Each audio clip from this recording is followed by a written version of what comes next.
তেল গরম হয়ে গেছে, এখানে নিয়েছি কাতল মাছ, হলুদ নুন মাখিয়ে নিয়েছি।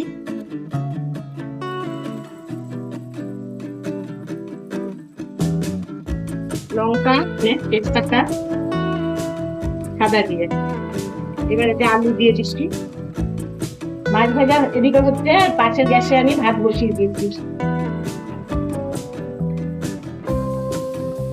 আলু একটু আংশে নেওয়ার পরে অ্যাড করছি ঝিঙে,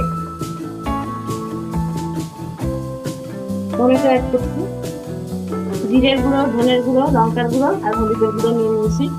এবার এটা অ্যাড করছি।